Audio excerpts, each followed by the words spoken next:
In a desolate, remote area, a starving stray dog hadn't eaten in 3 days. Driven by hunger, it followed a foul scent and discovered a dead pig. As the dog approached, ready to feast, the pig suddenly opened its eyes.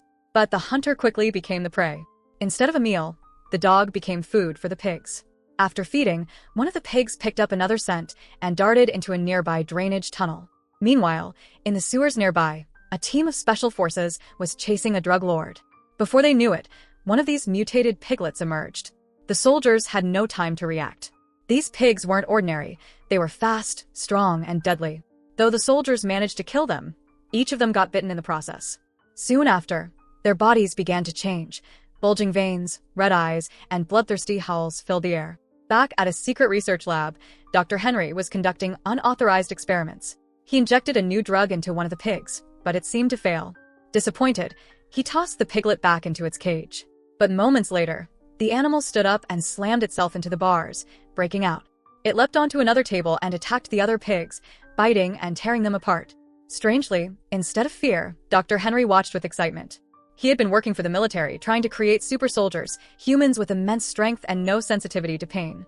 After multiple failed tests, Henry took a risky move. He added cocaine to the genetic serum. To his surprise, it worked. He then remembered the earlier batch of piglets he'd discarded near the US-Mexico border. If the drug had worked now, he wondered what had become of those pigs. Meanwhile, the infected Special Forces soldiers were no longer fully human, but they weren't mindless zombies either. They still had memories of their training, their weapons, and their mission.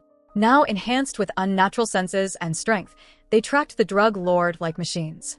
On their path, nothing was spared, not even snakes that slithered by. Henry, determined to trace his original test subjects, led a new team to the border where he had abandoned the pigs. There, they only found a wolf's carcass, no pigs in sight. Just then, a soldier spotted a lone pig sneaking around. They quickly caught it with a net and brought it back to the lab. Back at the facility, a guard couldn't resist the piglet's cute appearance. He foolishly reached into the cage, and the pig snapped, biting his finger clean off. The injured soldier was rushed into the lab. Moments later, he collapsed, shaking violently. Dr. Henry immediately strapped him to the operating table.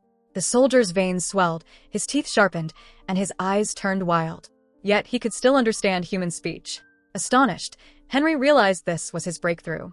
This was the super soldier he had been trying to create.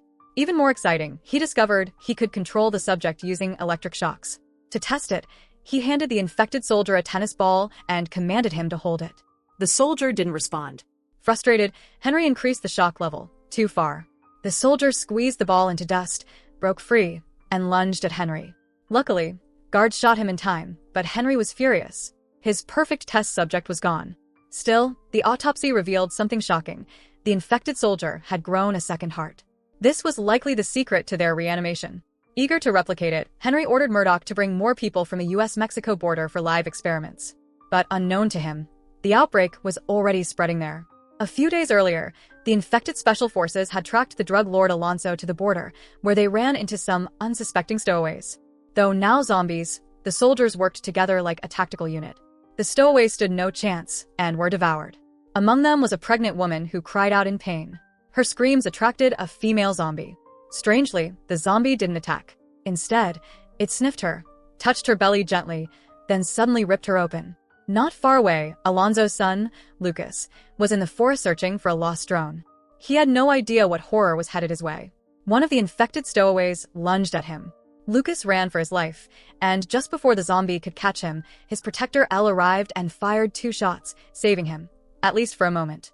Just as Elle turned to reassure Lucas, the zombie got back up, attacked, and bit Elle wounded but determined. Elle shoved a knife into the zombie's throat and told Lucas to run for help. Lucas rushed home and found his father, Alonso. Together, they returned to find Elle dead. Lucas begged Alonso to take Elle's body and bury him properly, but Alonso refused. Having just escaped prison, with law enforcement hunting him and betrayal looming from his own crew, he couldn't afford the risk. Lucas reluctantly agreed.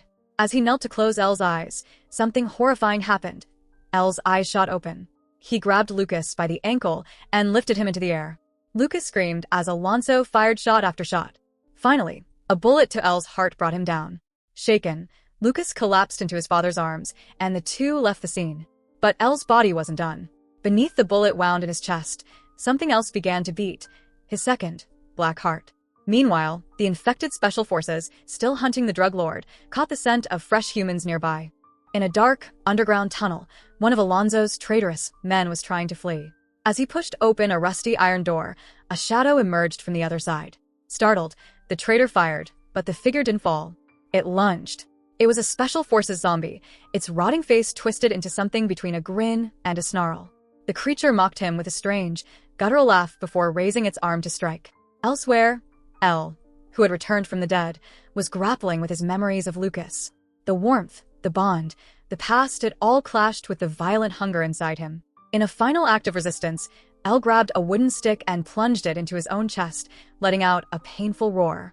His cry echoed through the valley, summoning other special forces zombies nearby. The next morning, El descended from the hills and attacked 2 of Alonso's men. Though he managed to kill one, the other shot him in the head and captured him. With only half a brain remaining, El was still alive. Intrigued, Alonso ordered the body chained in the courtyard, wanting to examine it. But Lucas rushed in to stop his father. He couldn't bear to see El treated like a lab rat. To Alonso, El was no longer human. He handed Lucas a gun, leaving the choice in his hands. Lucas approached El, tossed a walkie-talkie to him, a relic of their past. For a moment, El remembered, but the virus overpowered the memory. He crushed the device, broke free from his chains, and lunged at Lucas.